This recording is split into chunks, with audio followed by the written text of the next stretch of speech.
হত্যাকাণ্ড করে সাময়িক একটা আঘাত এসেছে, এখন সময় এসে গেছে রুখে দাঁড়াবার।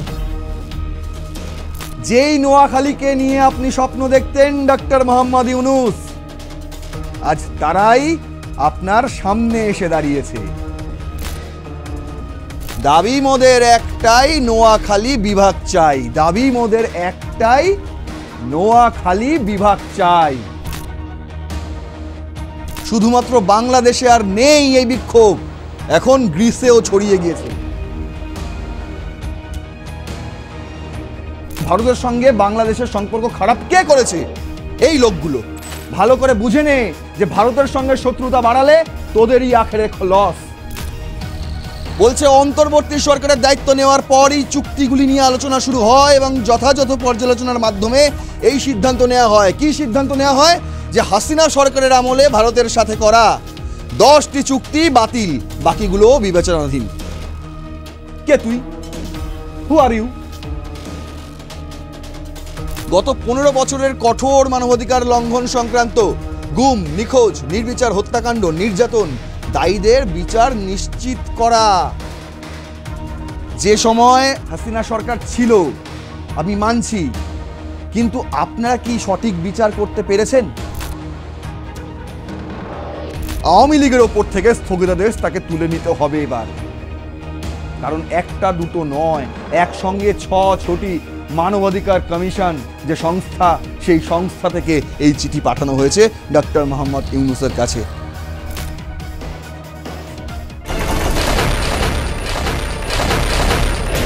কত রথী মহারথী এলো গেল, আওয়ামী লীগই থেকে গেল। এখন আবার এসছেন একজন মহাজন হিসেব নিতে। কিন্তু জানেন না, জনগণ যদি খেপে যায় তাহলে বুঝিয়ে দেবে আপনার জায়গাও আসলে রাস্তাতে, আসলে ফুটপাথে। আগে এই ভিডিওটি দেখুন, তারপর ফিরছি। এই অরাজকতার বিরুদ্ধে সকলকে রুখে দাঁড়াতে হবে। আর আমরা যে উন্নয়নগুলি করেছি, প্রত্যেকটা উপজেলায় কি কি কাজ করেছি আওয়ামী লীগ, সেগুলি তালিকা করে করে ঘরে ঘরে পৌঁছে দিতে হবে। বলতে হবে মানুষকে না বলে মানুষ ভুলে যায়। তাদেরকে বলতে হবে যে আমরা আওয়ামী লীগ ক্ষমতা আসে আপনাকে এই এই সুবিধা করে দিয়েছে। ছেলেমেয়েদের চাকরি ব্যবস্থা, training, computer training, incubation centre করা, এই রাজশাহীতে প্ল্যানেটোরিয়াম করে দিয়েছি, এই রাজশাহীতে কর্মসংস্থানের জন্য ব্যাপক কাজ আমরা করে দিয়েছি। কমিউনিটি ক্লিনিকের মাধ্যমে বিনা পয়সায় ওষুধ দিচ্ছি, চিকিৎসা সেবা। কম্পিউটার ট্রেনিং, ইনকিউবেশন সেন্টারে যারা ট্রেনিং নিচ্ছে তারা দেশে বিদেশে চাকরি পেয়ে যাচ্ছে। আওয়ামী লীগ জনগণের জন্য কাজ করে, কাজেই আওয়ামী লীগ যারা স্বপ্ন দেখে ধ্বংস করবে, আওয়ামী লীগ ধ্বংস হওয়ার না। হামলা, মামলা, হত্যাকাণ্ড করে সাময়িক একটা আঘাত এসেছে, এখন সময় এসে গেছে রুখে দাঁড়াবার। সেখানে জনগণকে সাথে নিয়ে নামতে হবে। সবথেকে বড় কথা, আগে জনগণের পাশে যেতে হবে। আমাদের দলে যেখানেই আছেন জনগণের সাথে যোগাযোগ করেন। আর আমাদের যাদের বিরুদ্ধে অরেন বা মামলা, হামলা বা যারা আত্মগোপনে, প্রত্যেকে নেতাকর্মীদের সাথে যোগাযোগ করেন এবং সবাইকে নিয়ে জনগণকে নেবেন। জনগণের শক্তিটাই আছে আসল শক্তি। আর আওয়ামী লীগ চিরদিনই জনগণের শক্তি নিয়ে, জনগণের ম্যান্ডেট নিয়ে, জনগণের ভোটে নির্বাচিত হয়েই ক্ষমতায় গেছে, এটা মাথায় রাখবেন। কখনোই পিছনের দরজা দিয়ে আওয়ামী লীগ ক্ষমতায় যায় নাই, ইনশাল্লাহ যাবেও না। আওয়ামী লীগ জনগণের শক্তিতে বিশ্বাস করে। দেশকে আমাদের রক্ষা করতে হবে এই জালেমদের হাত থেকে। সুদখোর, আয়কর ফাঁকি, মানবতা লঙ্ঘনকারী, ফ্যাসিস্ট, জঙ্গি ইউনূসের হাত থেকে দেশকে রক্ষা করার জন্য প্রত্যেকে ঐক্যবদ্ধ হতে হবে এবং এক হয়ে কাজ করতে হবে। তারপর যা কিছু আছে সেই নিয়েই প্রস্তুত হতে হবে। আর ওই মব ভায়োলেন্স করবে আর বসে বসে মার খাবেন তা হবে না, নিজেদেরও প্রস্তুতি থাকতে হবে। তারপর দেখা যাবে কে কত ধানে কত চাল। কাজে সবাই সেইভাবে নিজেদেরকে শক্তিশালী করেন। আমি তো আছি আপনাদের পাশে, যখন যা লাগবে আমরা দেখব। যারা আহত, নিহত, ঘরবাড়ি পোড়া, অবশ্যই আমি যখনই সুযোগ পাবো তাদের সবাইকে সকলের জন্য ব্যবস্থা করে দেবো। যে ছাত্র আজকে পড়াশোনা করতে পারছে না, তারা যদি ভবিষ্যতে পড়াশোনা করতে পারে সেই ব্যবস্থা করব। আমি যে অনেকের সাথে আমার কথা হয়, আমি কথা বলি, আমার দেখো আমাদের জীবনেও এমন হয়েছে, আব্বা জেলে চলে গেছে, স্কুলে যাওয়া বন্ধ হয়ে গেছে, 1 বছর গেল, আবার জেলে, আবার বন্ধ, আবার 1 বছর গেল। এইভাবে কিন্তু আমরা ধাক্কা খেয়ে খেয়ে পড়াশোনা করে উঠে এসেছি। কাজে লেখাপড়ার কোনো বয়স থাকে না, ডিগ্রি কেড়ে নিলে বিদ্যা কেড়ে নিতে পারে না। ওই শেখ ফজলুল হক মনি, আসমত আলী শিকদার, তাদেরও ডিগ্রি কেড়ে নিয়েছিল আইয়ুব খান, মোনায়েম খান, কিন্তু তাদের শিক্ষা তো কাটতে পারেনি, বিদ্যা তো কাটতে পারেনি, তারা আবার পড়াশোনা করে ডিগ্রি নিয়েছে। আমাদের ছাত্ররা যারা, তারাও আবার পাবে। আজকে প্রত্যেকটা ইলেকশনে শিবির যেতে আর ছাত্রদল হেরে যাচ্ছে, ছাত্রদের লজ্জা হয় না? তারা তো ছাত্রলীগের বিরুদ্ধে লিখেছিল, এখন কেমন লাগে? এরপরে তো ছাত্রদলকে আর বিএনপিকে তো এখন ওই শিবির আর জামাতের কাছে ধর্ণা দিতে হবে, এই অবস্থায় তারা নামছে এখন। আগে ওরা ধর্ণা দিত, 20টা সিট নিত, আর এখন এরা ধর্ণা দিয়ে 20টা সিট নেবে। এটাই হবে তাদের বাকি। বেইমানি যারা করে তাদের এরকমই শাস্তি হয়। আর এই যুদ্ধাপরাধীরা আজকে তারা ফাঁকা মাঠ পেয়ে আর ভোট চুরি করে জিতে যাচ্ছে সব জায়গায়। এই জেতা না, তাদের অপকর্মের কথা মানুষ কোনোদিন ভুলবে না। ওই মা বোনের ইজ্জত লোটার কথাও কোনোদিন ভুলবে না, বুদ্ধিজীবী হত্যার কথা কোনোদিন ভুলবে না, 30 লক্ষ শহীদের রক্তের কথা কোনোদিন ভুলবে না। সাময়িক একটা আঘাত এসেছে, আমরা এখান থেকে অবশ্যই উত্তরণ ঘটাবো। ফের একবার মুক্তির সূর্য উঠবে বাংলাদেশে, ফের একবার বাংলাদেশে ফিরবে আওয়ামী লীগ, ফের একবার শেখ হাসিনা হবেন প্রধানমন্ত্রী।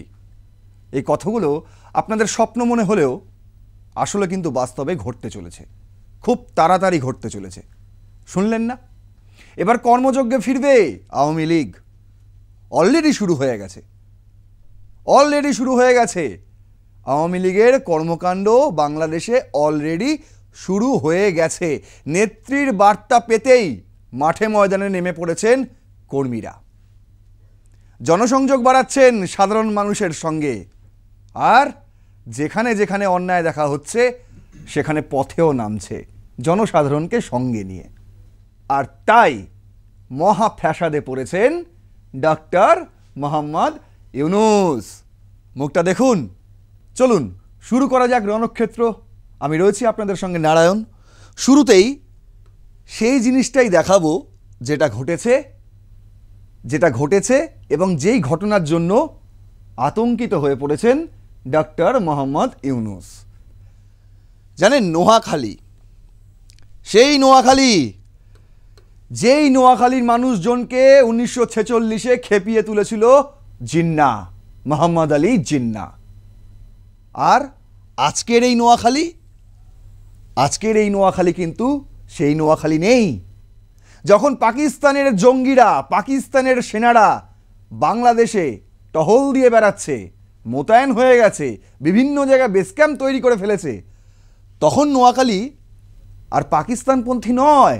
কেন বলছি? এখন নোয়াখালী কিন্তু বাংলাদেশের পটভূমি পাল্টে দিতে পারে, তেমনই এখন নোয়াখালী। প্রথম আলো লিখছে, নোয়াখালী বিভাগের দাবিতে সরব হচ্ছেন জেলার বাসিন্দারা। সেখানে স্লোগান একটাই, দাবি মোদের একটাই, নোয়াখালী বিভাগ চাই। যেই নোয়াখালীকে নিয়ে আপনি স্বপ্ন দেখতেন ডক্টর মোহাম্মদ ইউনূস, আজ তারাই আপনার সামনে এসে দাঁড়িয়েছে। ভাবতেন না আমি পাকিস্তানপন্থী, নোয়াখালীও পাকিস্তানপন্থী। আরে 46-এ তো নোয়াখালী সবার আগে, তাই মনে করেছিলেন, কিন্তু না। দেখুন, কিছুদিন ধরে নানা উপজেলায় বিক্ষোভ সমাবেশ অনুষ্ঠিত হয়েছে। বাংলাদেশি মিডিয়া এগুলো দেখাবে না, তাই আমাদের দেখাতে হচ্ছে। এরই ধারাবাহিকতায় জেলার বেগমগঞ্জের চৌরাস্তায় বিক্ষোভ মিছিল, মানববন্ধন ও সমাবেশও অনুষ্ঠিত হয়। কিন্তু এ সময় 10 মিনিটের জন্য চৌরাস্তার বীর শ্রেষ্ঠ রুহুল আমিন স্মৃতি স্কয়ারে ব্লকেট কর্মসূচি পালন করা হয়। বুধবার সকাল 10:30 থেকে বেলা 11:30 পর্যন্ত বেগমগঞ্জ উপজেলার সর্বস্তরের জনগণের ব্যানারে এই সমস্ত কর্মসূচি অনুষ্ঠিত হয়। দেখুন, 5 লাখ রেমিটেন্স যোদ্ধার নোয়াখালী বিভাগ চাই। দেখুন, চলবে না, চলছে না, নোয়াখালী বিভাগ চাই, একটাই তাদের স্লোগান। কি স্লোগান? প্রত্যক্ষদর্শীরা জানান, কর্মসূচি পালন উপলক্ষে আজ সকালে বেগমগঞ্জ উপজেলার বিভিন্ন এলাকা থেকে নানা শ্রেণীর পেশার মানুষ চৌমোহনী চৌরাস্তা এলাকায় জড়ো হন। এ সময় তারা স্লোগান দেন, দাবি মোদের একটাই, নোয়াখালী বিভাগ চাই। দাবি মোদের একটাই, নোয়াখালী বিভাগ চাই। আচ্ছা, পূর্ব ঘোষিত কর্মসূচি অনুযায়ী সকাল 10টা থেকে চৌরাস্তার চারদিকের সড়কের ব্লকেট কর্মসূচি পালন করার কথা ছিল। তবে জনদুর্ভোগের কথা চিন্তা করে ব্লকেট কর্মসূচির পরিবর্তে মানববন্ধন ও সমাবেশ করার সিদ্ধান্ত নেওয়া হয়। কিন্তু কর্মসূচির শেষ দিকে উপস্থিত ছাত্র জনতা চৌরাস্তার বীর শ্রেষ্ঠ রুহুল আমিন স্মৃতি স্কয়ার ঘিরে 10 মিনিটের জন্য ব্লকেট কর্মসূচি পালন করেন। আর এতেই চারদিকের সড়কে বেশ কিছুক্ষণ যানবাহন চলাচল বন্ধ হয়ে যায়। আপনাদের ভাগ্য ভালো যে পুলিশ কোনো রকম আঘাত করেনি এদের ওপর।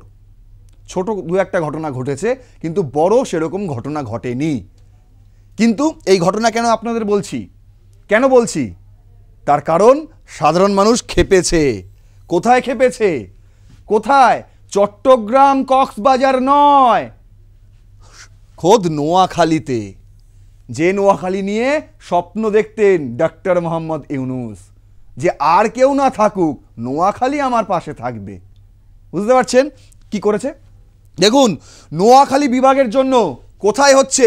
নোয়াখালী বিভাগ বাস্তবায়নের দাবিতে গ্রিসে আলোচনা সভা হচ্ছে। শুধুমাত্র বাংলাদেশে আর নেই এই বিক্ষোভ, এখন গ্রিসেও ছড়িয়ে গিয়েছে। সেখানেও বক্তারা বলেন যে ফেনী, নোয়াখালী, লক্ষ্মীপুর নিয়ে নোয়াখালী বিভাগ গঠন দীর্ঘদিনের দাবিতে পরিণত হয়েছে। আজকের দাবি নয়, এটা আজকের দাবি নয়। ডক্টর মোহাম্মদ ইউনূস যখন ছাত্র বিপ্লবীদের কোলে চেপে, ঘাড়ে চেপে মসনদে বসেন, তখনও তার কাছে এই একই দাবি তুলে ধরা হয়েছিল। তিনি আশ্বাসও দিয়েছিলেন। তারপর কি হলো? তারপর 14 মাস কেটে গেল, উনি এই পেজামুখ করেই বসে আছেন।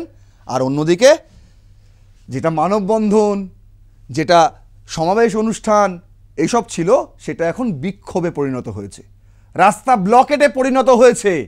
আর একদিন আপনি যদি এটাকে এখনো গুরুত্ব না দেন, তাহলে একদিন আসছে যেদিন এই বিক্ষোভ ফেটে যাবে। আপনি আর মসনদে বসে থাকতে পারবেন না, ডক্টর মোহাম্মদ ইউনূস। এবার একটা মানুষের সঙ্গে আপনাদের পরিচয় করাই। মানুষ বলবো, আপনারাই বিচার করুন।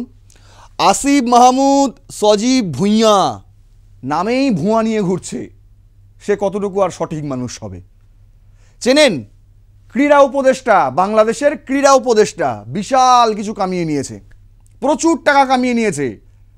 আর এই লোকটাকে নিয়ে আমি খবর করব ভেবেছিলাম। যে সময় সাকিবুল হাসানকে নিয়ে লম্বা চওড়া ডায়লগ দিচ্ছিল, সেই সময় ভেবেছিলাম করব, কিন্তু বাচ্চা ছেলে, আর কিছু বলিনি। কতই বা বয়স হবে, কি বা জানে, ক্রিকেটের বোঝে না। সে নাকি আবার সাকিবুল হাসানকে বলে আমার জন্যই, আমি সেই ডিসিশন নিয়েছিলাম যেই ডিসিশনের জন্য সাকিবুল হাসান আর গায়ে বাংলাদেশের জার্সি তুলতে পারবে না। কি করেছিল সাকিবুল হাসান? কি করেছিল? শেখ হাসিনাকে জন্মদিনের শুভেচ্ছা জানিয়েছিল, জাস্ট এইটুকু। আরে আওয়ামী লীগের তো এখনো অনেকেই ওখানে রয়েছেন, প্রত্যেকেই তো হাসিনাকে জন্মদিনের শুভেচ্ছা জানিয়েছেন। আপনি জানাতে পারেন না? আপনার মধ্যে মানবিকতা নেই, আপনার মধ্যে নেই। একটা পেজা মুখ করে আপনি একটা ফেসবুক পেজ খুলেছেন, সেই পেজের নাম দিয়েছেন আসিফ মাহমুদ সজীব ভুঁইয়া, নামেই ভুঁয়া। সাকিবুল হাসানের সময়, সেই সময় আপনাদের সঙ্গে এনার পরিচয় করায়নি, কিন্তু এখন বাধ্য হলাম। দেখুন কি বলছে অন্তর্বর্তী সরকারের দায়িত্ব নেওয়ার পরই চুক্তিগুলি নিয়ে আলোচনা শুরু হয় এবং যথাযথ পর্যালোচনার মাধ্যমে এই সিদ্ধান্ত নেওয়া হয়। কি সিদ্ধান্ত নেওয়া হয়? যে হাসিনা সরকারের আমলে ভারতের সাথে করা 10টি চুক্তি বাতিল, বাকিগুলোও বিবেচনাধীন। কে তুই? হু আর ইউ? ক্রীড়া উপদেষ্টা, খেলা নিয়ে থাক, বিচার কর কে খেলবে কে খেলবে না। হারছে তো, একটা সুপার ওভারে 11 রান করতে পারে না 6 ওভারে বাংলাদেশ, দেখ সেটার বিচার কর, যা গিয়ে। কোথাকার কে এসে হাসিনার সঙ্গে, ভারতের সঙ্গে, আরে তুই কে পররাষ্ট্র মন্ত্রণালয়ের কথা বলার? তুই কে? হু আর ইউ? তুই তো ক্রীড়া উপদেষ্টা তো। ওই যে জাকের আলী খেলতেই পারে না, তাকে ক্যাপ্টেন বানিয়েছিলি, দেখ তাদেরকে বিচার কর। আফগানিস্তানের সঙ্গে হেরে যায় ম্যাচ, সেসব দেখ। একটা ক্যাপ্টেন ঠিকঠাক করে করতে পারিস না, তুই আবার এসছিস হাসিনার সঙ্গে ভারতের সে চুক্তি বাতিল করতে।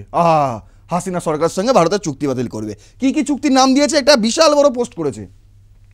কবে করেছিল? 19 অক্টোবর। কি কি দিয়েছে? ত্রিপুরা চট্টগ্রাম রেল সংযোগ প্রকল্প যেটা হয়েছিল 2017 সালে, সেটা নাকি বাতিল।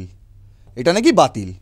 আচ্ছা, অভয়পুর আখাউড়া রেলপথ সম্প্রসারণ, এটা করেছিল 2018 সালে, এই স্বাক্ষর হয়েছিল, এটাও বাতিল। আশুগঞ্জ আগরতলা করিডর 2016 সালের, বাতিল। ফেনী নদী পানি ব্যবস্থাপনা প্রকল্প 2019 সালে, এটাও বাতিল। আচ্ছা, কুশিয়ারা নদীর পানি বন্টন প্রকল্প 2022 সালে স্বাক্ষর হয়েছিল, এটা নাকি আপাতত স্থগিত রয়েছে, পুরোপুরি বাতিল নয়, স্থগিত রয়েছে। আচ্ছা, বন্দরের ব্যবহার সংক্রান্ত সড়ক ও নৌপথ উন্নয়ন চুক্তি 2018 সালে এই স্বাক্ষর হয়েছিল, সেটাও নাকি বাতিল। ফরাক্কাওয়াত সংক্রান্ত প্রকল্পে বাংলাদেশের আর্থিক সহযোগিতা প্রস্তাব 2023 সালে হয়েছিল স্বাক্ষর, সেটাও বাতিল। সিলেট শিলচর সংযোগ প্রকল্প 2020 সালের এই প্রকল্প, সেটাও নাকি বাতিল। পেট্রোলিয়াম পাইপলাইন সম্প্রসারণ চুক্তি 2019 সালের, বাতিল। ভারতীয় অর্থনৈতিক অঞ্চল মিরসরাই ও মোংলা EIEZ 2019 সালে, এটাও বাতিল। এটা কিন্তু গুরুত্বপূর্ণ, এটা আমি স্টার মার্ক দিয়ে রাখলাম, এটা কিন্তু গুরুত্বপূর্ণ। হ্যাঁ, এটা আমি বলছি কেন গুরুত্বপূর্ণ। আচ্ছা, তারপর আদানি পাওয়ার বিদ্যুৎ আমদানি চুক্তি 2017 সালের, এটা বলছে পুনর্বিবেচনার পথে রয়েছে, আবার নতুন করে বিবেচনা করা হবে, যেটা হবে কি না হবে। আরে আদানির থেকে বিদ্যুৎ না নিলে তো সারাদিন অন্ধকারে থাকতে হবে, তোদের লণ্ঠন জ্বালিয়ে থাকতে হবে, হাতে হ্যারিকেন ধরে যাবে। আর কোথায় থেকে পাবি তোরা বিদ্যুৎ? কোথা থেকে পাবি? আমি বলছি এই আসিফ মাহমুদ, সজীব ভুঁয়াকে, কোথা থেকে পাবি বিদ্যুৎ? আর কেউ দেবে বিদ্যুৎ তোদের? ওই তো চারদিক দিয়ে ভারত দিয়ে ঘেরা, চায়না দেবে তোদের বিদ্যুৎ? কথা বলিস। গঙ্গা পানি বন্টন চুক্তি 1996 সালের, 1996 সালের, বুঝতে পারছেন কত দিনের পুরনো চুক্তি ভারত বাংলাদেশের। সেটাও বলছে নাকি পুনর্বিবেচনা করা হবে, সেটাও বলছে পুনর্বিবেচনা করা হবে। আর কাদের সঙ্গে তোরা চুক্তি করবি? চায়নার সঙ্গে। চায়নার সঙ্গে ডক্টর মোহাম্মদ ইউনূস তো গিয়ে বলে এসেছিল যে 7 সিস্টার ল্যান্ড লক, আমরা এই বঙ্গোপসাগরের অভিভাবক। কি পেয়েছিস তারপর চায়নার থেকে? আমার প্রশ্ন, আসিফ মাহমুদ সজীব ভুঁয়াকে কি পেয়েছিস তারপর চায়নার কাছ থেকে? পাত্তা পর্যন্ত দেয়নি, পাত্তা পর্যন্ত দেয়নি। খালি বড় বড় ডায়লগ, ফেসবুক পেজ খুলে একটা করে পোস্ট করে দেয়, প্রতিদিন পোস্ট করে দেয় একটা করে। আমি কিছু বলতাম না, ভারত নিয়ে নেমেছে, ও ভারতকে সাহায্য করতে নেমেছে। কে ও? চেনে ভারত কি জিনিস? 1996 সালে জন্মগ্রহণ করেছে কিনা আমার সন্দেহ আছে, 96 সালে জন্মেছে কিনা আমার সন্দেহ আছে। সে নাকি এসছে 96 সালে চুক্তি বাতিল করতে। ভাবুন, তিস্তা নদী পানি বন্টন চুক্তি খসড়া অবস্থান ছিল, এটা হচ্ছে 2011 সালের, সেটা বলছে বাস্তবায়নের জন্য আলোচনায় আছে। কেন? চায়নার সঙ্গে গেছিলিস তো, ডক্টর মোহাম্মদ ইউনূস তো গিয়েছিল চায়নাতে, যে আমাদের তিস্তা জলবন্টন চুক্তিটা আপনার সঙ্গে করতে চাই। তাহলে কেন এটা পরে আলোচনায় আছে, বাস্তবায়নের জন্য কেন আলোচনা? এটাই তো সবার আগে বন্ধ করা উচিত ছিল, বাতিল করা। ভারতের সঙ্গে তিস্তা জলবন্টন চুক্তি, এটাই তো বাতিল করা উচিত ছিল সবার আগে। কেন করিসনি? ও, এটা তো পারবে না। ভারতীয় প্রতিরক্ষা কোম্পানি GRC এর সঙ্গে ট্যাগ বোট চুক্তি, এটাও খুব গুরুত্বপূর্ণ, এটাও আমি স্টার মার্ক দিয়ে রাখলাম। এটাও নাকি বলছে বাতিল। এটা 2024 সালে সদ্য স্বাক্ষর হয়েছিল হাসিনা সরকারের সঙ্গে, যে সময় হাসিনা ভারতে এসেছিল। এবার দেখুন BBC বাংলার একটা খবর দেখাচ্ছি। এই যে একটা এচড়ে পাকা ছেলে দেখছেন, এর নাম হচ্ছে উপদেষ্টা আসিফ মাহমুদ সজীব ভুয়া। আচ্ছা, আর এনাকে যে দেখছেন, এনার নাম হচ্ছে মোহাম্মদ তৌহিদ হোসেন। ইনি হচ্ছেন বাংলাদেশের এই মুহূর্তে পররাষ্ট্র উপদেষ্টা, বিদেশ উপদেষ্টা বলা যায়, বিদেশ মন্ত্রক উপদেষ্টা। BBC নিউজ বলছে যে ভারতের সঙ্গে চুক্তি বাতিল, এক উপদেষ্টার দাবি নাকচ করলেন আরেক উপদেষ্টা। প্রথমত আমি একে উপদেষ্টা বলে মানিই না, মুখটা দেখুন না, মুখটা দেখুন না। আমার খুব রাগ উঠেছিল সেই সময়, যেই সময় ও সাকিবুল হাসানকে অপমান করছিল। জানে ও সাকিবুল হাসান কে?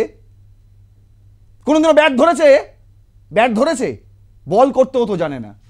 ক্রিকেট নিয়ে জ্ঞান দেয়, প্রচুর জ্ঞান দেয়, আমি দেখি ফেসবুকে, যেন কত ভালো ক্রিকেটটা বোঝে। তাহলে নাম না, তোর তো বয়স আছে এখনো, নাম না, ওই জাকির আলীদের সঙ্গে গিয়ে খেল না, গিয়ে যা। আফগানিস্তানের কাছে হেরে যাচ্ছে দলটা, গিয়ে জেতা না, যা। তা তো ক্ষমতা নেই, তা তো ক্ষমতা নেই। সরকারের টাকায়, মানুষের ট্যাক্সের টাকায় ফুর্তি করছিস আর একের পর এক ভারতের সঙ্গে শত্রুতা বাড়াচ্ছিস। আপনারা বলছিলেন না, কমেন্টে লিখছিলেন না আমার ভিডিওতে, যে এইসব ভিডিও করবেন না, এগুলো ভুয়ো নিউজ, এগুলো করলে অ্যাকচুয়ালি ভারতের সঙ্গে বাংলাদেশের সম্পর্ক আরও খারাপ হয়। খারাপটা কে করেছে আমি প্রশ্ন করতে চাই তাদেরকে আমার এই প্রশ্ন, যে ভারতের সঙ্গে বাংলাদেশের সম্পর্ক খারাপ কে করেছে? এই লোকগুলো, এই ছেলেগুলো, আমরা নয়, আমরা নয়। কি বলছেন শুনুন। আওয়ামী লীগ সরকারের আমলে ভারতের সঙ্গে হওয়া 10টি প্রকল্প ও চুক্তি বাতিল করা হয়েছে বলে সম্প্রতি সামাজিক মাধ্যমে দেওয়া একটি পোস্টে উপদেষ্টা আসিফ মাহমুদ যে বক্তব্য দিয়েছেন তা পুরোপুরি ঠিক নয় বলে জানিয়েছেন পররাষ্ট্র উপদেষ্টা মোহাম্মদ তৌহিদ হোসেন। তবে ভারতীয় ঋণে ট্যাগ বোট কেনার একটি চুক্তি বাতিল ও আরও কিছু পর্যালোচনায় রয়েছে বলে তিনি জানিয়েছেন। বুঝতে পারছেন?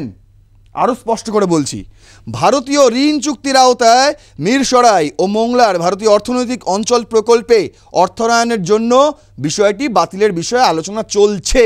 আর এখানে যেটা আমি স্টারমার্ক দিয়েছিলাম এটাই সেটা। দেখুন, ভারতীয় অর্থনৈতিক অঞ্চল, যে মিরসরাই ও মোংলা ভারতীয় অর্থনৈতিক অঞ্চল যেটা বলছে সেটা নাকি বাতিল। এখানে বাতিল স্পষ্ট লেখা আছে। দেখুন দেখুন, আমি মিথ্যা কথা বলছি? এই তো স্পষ্ট। যে পোস্ট করেছে আসিফ মাহমুদ, সজীব ভুঁয়া, সেই পোস্টে সম্পূর্ণ এখানে লেখা আছে বাতিল। কিন্তু পররাষ্ট্র উপদেষ্টা তিনি কি বলছেন?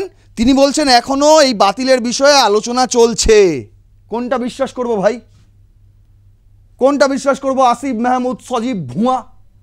তুই বলে দে, আমি বিশ্বাস করে নেব।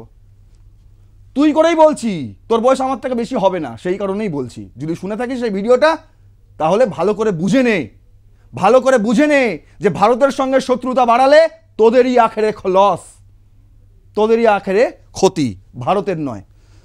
তবে আদানি পাওয়ার চুক্তি পুনর্বিবেচনার জন্য আলোচনা হচ্ছে, আর গঙ্গা পানি বন্টন চুক্তি নবায়নের আলোচনা হবে এবং এই জন্য যোগাযোগ হচ্ছে বলেও জানান উপদেষ্টা, মানে তৌহিদ হোসেন। এছাড়াও তিস্তার পানি বন্টন চুক্তির খসড়া নিয়ে আলোচনা চলছে, যদিও তাতে খুব বেশি অগ্রগতি নেই।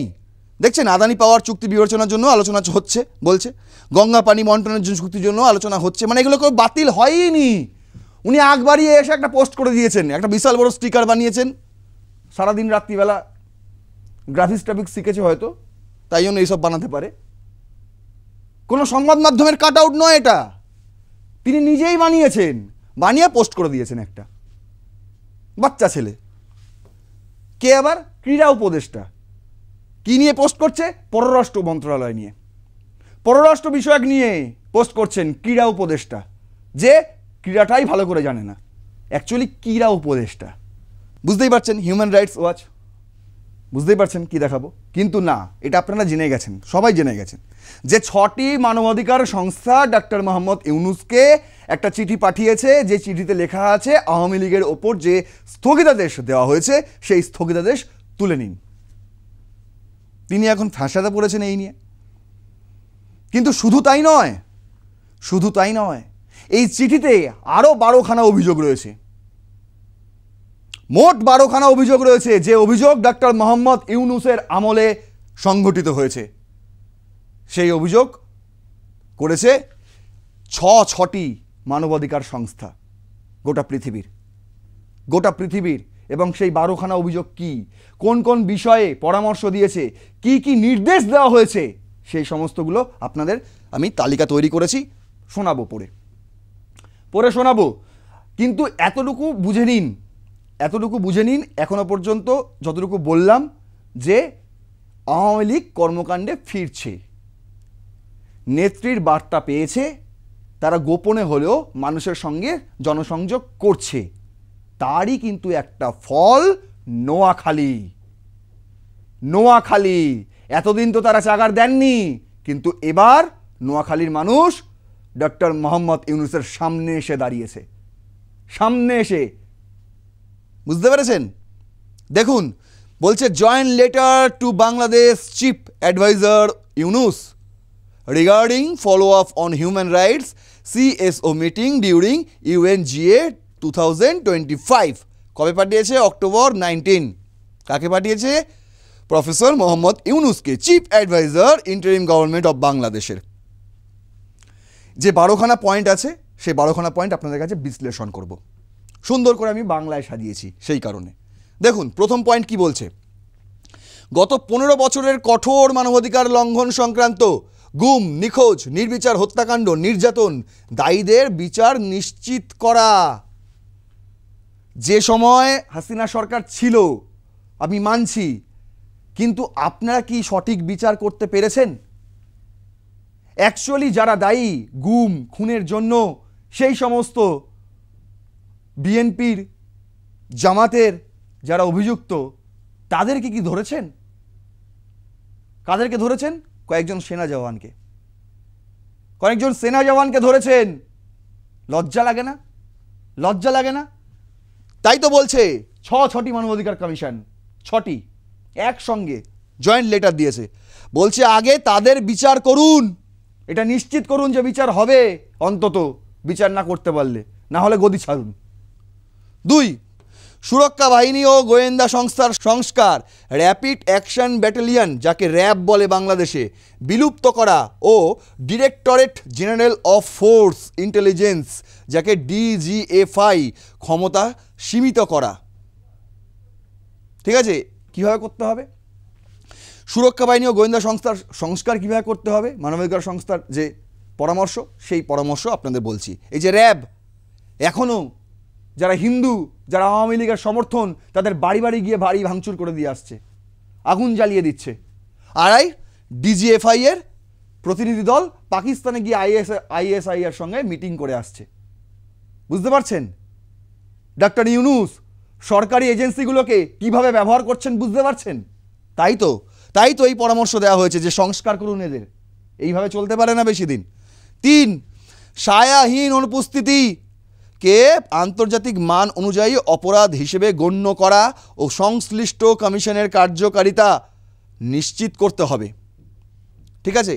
4, জাতীয় মানবাধিকার কমিশন NHRCর কার্যকারিতা ও স্বাধীনতা আন্তর্জাতিক নীতিমালার সঙ্গে সামঞ্জস্য রাখতে হবে। 5, সাইবার নিরাপত্তা আইন, তথ্য গোপনীয়তা আইন, দুর্ব্যবহারযোগ্য আইন, anti terrorism act, special powers act, official cigarettes act এবং পেনাল কোডের মানহানিমূলক দণ্ড, এগুলোকে সংশোধন করতে হবে, না হলে যাকে তাকে আপনারা জেলে পুরে দিচ্ছেন। আমি তো এখনও এই প্রশ্নের উত্তর পেলাম না। প্রায় 7-8টা এপিসোড আগে আমি এই কোশ্চেন করেছিলাম যে চিন্ময় কৃষ্ণ দাস এখন কোথায়? আপনার জানা থাকলে কমেন্টে লিখুন। না হলে এই আইনগুলোকে যদি আপনি না সংশোধন করেন কি হবে? তাহলে এই চিন্ময় কৃষ্ণ দাসের মতন নিরীহ প্রতিবাদী মানুষরা জেলের মধ্যে থাকবেন, পচে মরবেন, কেউ খোঁজ পর্যন্ত করবেন না। 6, কি বলছে? ব্যক্তিগত তথ্য সুরক্ষা আইন ও জাতীয় তথ্য ব্যবস্থাপনা আইন, ডাটা ম্যানেজমেন্টের খসড়া সংস্করণে সরকারি ক্ষমতা অপ্রত্যক্ষভাবে সীমিত করার দাবি। এখন শুধু এই সব জায়গায় নয়, ডক্টর মোহাম্মদ ইউনূস তিনি সব জায়গাতেই মাথা গলান, যে সব জায়গাতেই মাথা গলান, যেটা সীমান্তবর্তী বিষয়, 2 দেশের একটা সীমান্তবর্তী বিষয়, সেখানে তো সেনাবাহিনীর আপনি পরামর্শ নেবেন, মতামত নেবেন নাকি? না, নেবেন না। কিচ্ছু নেয়নি। ত্রিপুরায় যে ঘটনাটা ঘটেছে, খোয়াইতে ভারতীয় হাই কমিশনারে একটা চিঠি পাঠিয়ে দিয়েছে, বলছে আমাদের 3 জনকে মব লিঞ্চিং করে নাকি খুন করা হয়েছে, এই মর্মে। সেনাবাহিনীর বক্তব্য আলাদা। এই ঘটনার পর সেনাবাহিনীর একজন লেফটেন্যান্ট জেনারেল তিনি সাক্ষাৎ করেছেন আমাদের চিফ অফ আর্মি স্টাফের সঙ্গে। সাথে কি বলছে? সাথে বলছে সাংবাদিকদের স্বাধীনতা রক্ষা করতে হবে। আপনারা জানেন, বেশি দিন হয়নি, সপ্তাহখানেকের ঘটনা, সব সাংবাদিক বন্ধুরা বাংলাদেশের সমস্ত সাংবাদিক বন্ধুরা একাট্টা হয়েছিল, করে ঠিক যেভাবে এর একটা জয়েন্ট লেটার দিয়েছে হিউম্যান রাইটস ওয়াচ, ঠিক সেভাবেই বাংলাদেশের সাংবাদিকরাও যারা এখনো পর্যন্ত নিরপেক্ষ আছে তারাও একটা মোহাম্মদ ডক্টর ইউনূসকে তারা নোটিশ দিয়েছে, ডেপুটেশন দিয়েছে যে আমাদের হাত বেঁধে রাখবেন না, আমাদের চোখ নাক খুলে খবর করতে দিন। আর সেটাই তো বলেছে যে সাংবাদিকদের স্বাধীনতা রক্ষা করুন। ডক্টর মোহাম্মদ ইউনূসের বিপরীতে খবর হলে সে খবর দেখাবেন না, কেউ দেখায় না, কোনো টিভি মিডিয়া দেখায় না বাংলাদেশের। কেন দেখাতে? তো বলছে যে কোনো রাজনৈতিক পক্ষের সঙ্গে যুক্ত হোক বা না হোক তার গ্রেফতার বা হয়রানি বন্ধ করা। বুঝতে পেরেছেন? আপনি যদি ডক্টর মোহাম্মদের ইউনূসের বিরুদ্ধে কোনো খবর করেন, যে খবরটা অ্যাকচুয়ালি সত্য বাস্তব, কিন্তু সেই খবরটা করলে আপনি বুঝতে পারছেন এটা ডক্টর মোহাম্মদ ইউনূসের এগেনস্টে চলে যাবে, আপনি করতে পারবেন না। আর যদি করেও ফেলেন সাহসিকতা দেখিয়ে, যদি করেও ফেলেন সেই খবর, তাহলে কি হবে? আপনাকে বলা হবে আপনি আওয়ামী লীগ পন্থী, এই যে রাজনৈতিক পরিচয় দিয়ে দেওয়া হবে আপনাকে। তারপর কি করা হবে? তারপর আপনাকে গ্রেপ্তার করা হবে। এই তো চলছে, এই তো অবস্থা, করুণ অবস্থা সাংবাদিকদের বাংলাদেশে। 8 নম্বরে কি বলছে? স্বেচ্ছাসেবী সংস্থা এনজিও এর অভ্যন্তরীণ আন্তর্জাতিক অর্থায়ন ও কার্যক্রমের ওপর আরোপিত কঠিন নিয়ন্ত্রণ এবং আইনসমূহ পুনর্বিবেচনা করা। যখন আপনি প্রতিটা দেশে দেশে গিয়ে ভিক্ষা করতেন যে আমারও একটা এনজিও আছে, আপনারা কিছু টাকা দিন, তখন খুব ভালো লাগতো। আর এখন যেহেতু আপনি দেশের শীর্ষে বসে আছেন, একদম শীর্ষাসনে, তখন আপনার ভালো লাগে না এনজিওদের অর্থায়ন করতে, তখন আপনার ভালো লাগে না, তাই সব কিছু বন্ধ। সেটাই তো বলেছে যে এনজিওগুলোর যে আন্তর্জাতিক অর্থায়ন আছে সেই কার্যক্রম আরোপিত করবেন না, কঠিন নিয়ন্ত্রণ এবং আইনসমূহ পুনর্বিবেচনা করুন। 9 কি বলছে? রাজনৈতিক দল সংঘ, বিশেষ করে আওয়ামী লীগ, তার কার্যক্রম ব্যবহারে অযাচিত কড়াকড়ি তুলে নেওয়া হবে। ভোটাধিকার ও সার্বভৌম নির্বাচনের পরিবেশ নিশ্চিত করতে হবে। মনে আছে বিদেশের সংবাদ মাধ্যমে ডক্টর মোহাম্মদ ইউনূস গিয়ে বলে এসেছিলেন আওয়ামী লীগ বাংলাদেশে, আওয়ামী লীগের ওপর নিষেধাজ্ঞা নেই। তাহলে কি আছে? স্থগিতাদেশ আছে, তাও কিছুদিনের জন্য, যেটা যে কোনো সময় উঠে যেতে পারে। এবার সেখানেই কুঠারাঘাত করেছে 6টি মানবাধিকার সংস্থা। কি বলেছে? বলেছে যে এই যে অযাচিত কড়াকড়ি, কিসের জন্য স্থগিতাদেশ?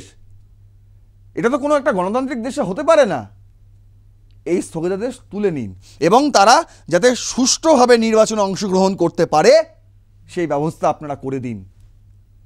বুঝতে পারছেন ডক্টর মোহাম্মদ ইউনূস কোথায় যাবেন এবার? 10 কি বলছে? রোহিঙ্গা শরণার্থীদের গণপ্রত্যাবাসন শুধুই নিরাপদ, মর্যাদাপূর্ণ ও স্বেচ্ছামূলক হওয়া উচিত। শিক্ষা, চলাফেরা ও জীবিকার সুযোগ বৃদ্ধি করতে হবে। ডক্টর মোহাম্মদ ইউনূস বলছেন যে রোহিঙ্গারা নিজেরাই চান নিজেদের বাড়ি ফিরে যেতে, মায়ানমারে ফিরে যেতে। আমি মানলাম, ঠিক আছে, সবাই চায় নিজেদের ভিটে ভূমি যেটা রয়েছে, যে জমি রয়েছে সেখানে ফিরে যেতে। কিন্তু আপনারা ডক্টর মোহাম্মদ ইউনূসকে বলছে এবং উপদেষ্টা মণ্ডলী, একবারও কি ভেবে দেখেছেন যে মায়ানমারে এই রোহিঙ্গাদের বসবাস করার মতন পরিবেশ আছে কি না? ডক্টর মোহাম্মদ ইউনূস সব জায়গায় ইন্টারভিউ দিয়ে বেড়াচ্ছেন যে রোহিঙ্গারা চায় তারা মায়ানমারে ফিরে যেতে, নিজেদের ঘরে ফিরে যেতে, তারা চায়, আমরা তাদের শুধু ফিরিয়ে দেব। আমি বুঝলাম তারা ফিরে যেতে চায়, তাহলে কেন এই কথা বলা হচ্ছে যে তাদের নিরাপদ, মর্যাদাপূর্ণ, স্বেচ্ছামূলক শিক্ষা এইসব দেওয়া উচিত, ভালো খাদ্য দেওয়া উচিত? কেন বলছে? কোনো মতে রেখে দিয়েছে, পাত্তা পর্যন্ত দেয় না রোহিঙ্গাদের, পাত্তা পর্যন্ত দেয় না। কি অবস্থা বাংলাদেশের রোহিঙ্গাদের! 11 দেখুন, ইন্টারন্যাশনাল ক্রিমিনাল কোর্ট আইসিসির তদন্ত প্রকল্পে পূর্ণ সহযোগিতা করা এবং বিচারার্থীদের গ্রেফতার ও হস্তান্তর সহজ করা। আপনি একটা আইসিটি খুলে রেখেছেন, সেখানে হাসিনা, সেনা জওয়ানদের বিচার করছেন, অথচ ইন্টারন্যাশনাল ক্রাইম কোর্টে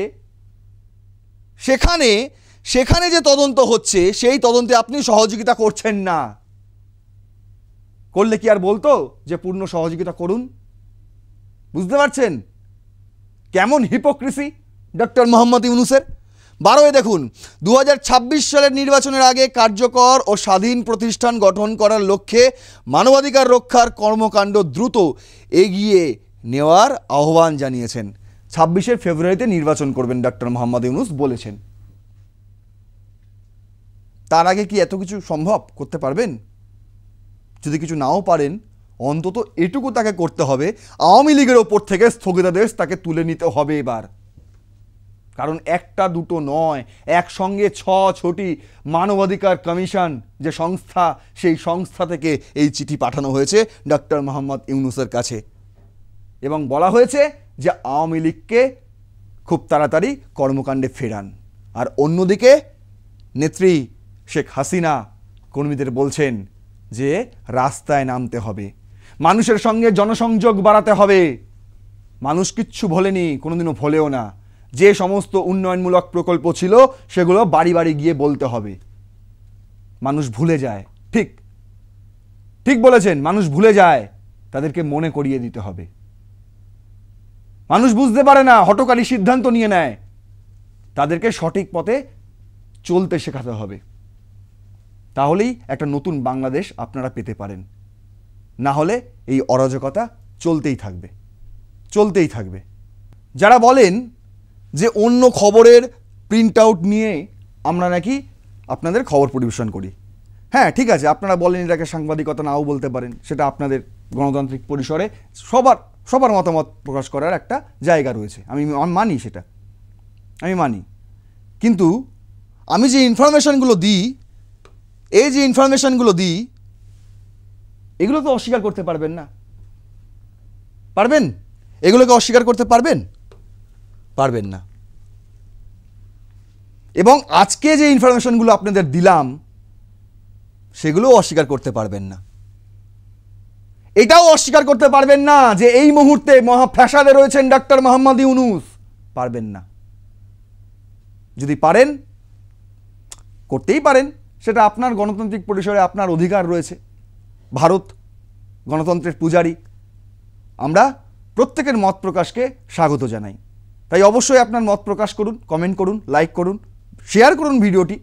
একটি ভিডিওতে বলেছিলাম শেয়ার করতে, আপনারা অনেক করেছেন শেয়ার, তার জন্য ধন্যবাদ, অসংখ্য ধন্যবাদ। কিন্তু তারপর আর করেন না। ভিডিও ভালো লাগলে অন্যদের সঙ্গে শেয়ার করুন, ছড়িয়ে দিন, যাতে এই ইনফরমেশনগুলো তাদের কাছেও পৌঁছে যায়। আজ এতটুকুই। দেখতে থাকুন রণক্ষেত্র।